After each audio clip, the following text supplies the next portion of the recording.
Aku komen ini telat karena aku nggak pengen ikut nimbrung di masalah yang udah rame ini. Aku cuman pengen ngebahas soal bayaran influencer yang menurutku tuh menarik banget buat dibahas.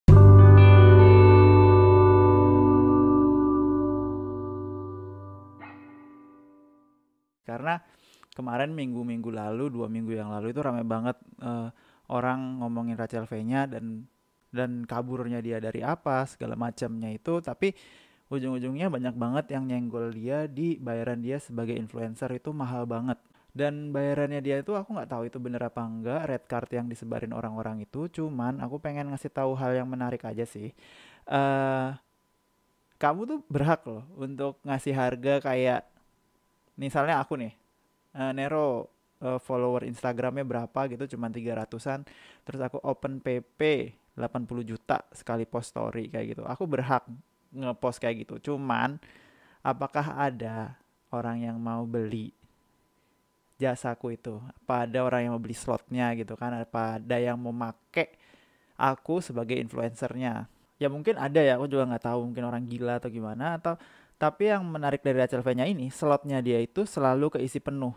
Entah bayaran dia berapa, slotnya dia itu selalu keisi. Dan nggak jarang waktu sebelum kasus gitu ya, kita lihat storynya dia itu sampai titik-titik itu, titik-titik. Jadi dan banyak banget promonya. Itu juga belum termasuk sama TL. Di TL-nya itu juga dia patok harga berapa dan selalu keisi paling enggak 9 6 per hari kayak gitu.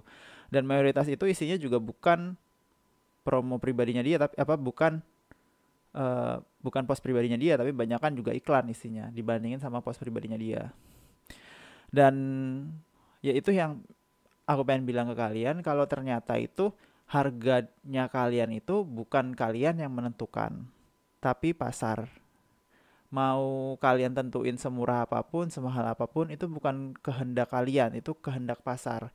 Jadi selama jasa yang misalnya aku ngepost, misalnya si Rachel gitu ya, si Rachel bilang oh iya PP di aku story 100.000, tapi ternyata yang daftar kalau 100.000 itu 1 juta orang per hari, ya udah dia kurangin, jadi dia mahalin harganya, jadi misalnya 1 juta, setelah 1 juta misalnya jadi 100 all shop yang jadi yang mau promote dia.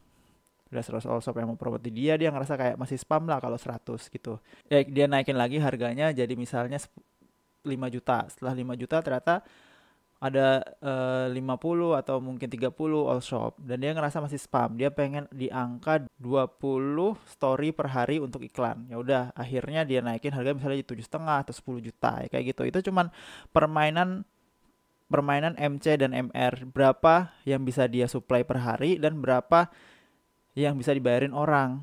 Ya udah, cuman kayak gitu aja, simple.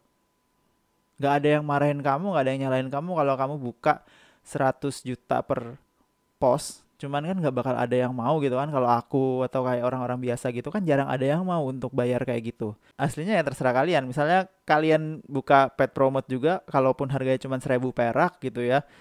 Aku buka pet promote harganya 1.000 perak gitu. Tapi kalian nggak bisa ngasihin traction apa-apa, ya nggak bakal ada yang beli juga walaupun harganya cuma 1.000 kayak gitu. Tapi ya itu aja sih yang menurut aku pengen aku bahas, kayak ya kamu nggak bisa menentukan hargamu berapa. Yang menentukan hargamu itu ya pasar, dan itu ya tergantung misalnya kayak supply harianmu berapa kayak gitu. Simpelnya itu ya hukum pasar aja, berapa supply yang bisa dikasih dan demandnya seberapa besar kayak gitu. Dan karena supply-nya ini cuma bisa ngasih misalnya 20 pos per hari dan demandnya itu ternyata tinggi, berarti cuman sedikit orang yang bisa mendapatkan supply itu, yaitu dengan cara menaikkan harga. Jadinya ya perang harga di situ aja. Simpelnya ya cuman kayak gitu. Dan itu aja sih kayaknya yang pengen aku omongin, dan sesimpel itu ya untuk masalah ini. Dan aku anehnya sama orang-orang di luar sana banyak juga yang marah-marah karena harganya si Rachel V-nya itu mahal, tapi ya buktinya selalu penuh aja slotnya, dan itu yang bikin bikin orang mungkin lebih sebel lagi.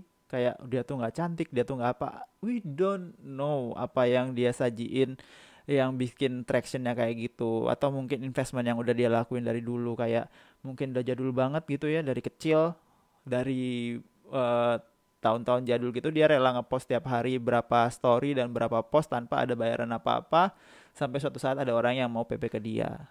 Dan investment yang kayak gitu mungkin nggak bakal pernah kita bisa lakuin. Atau kayak jual jiwa sama setan gitu untuk ngepost semua apa kegiatan kita yang kita lakuin, kehidupan pribadi kita.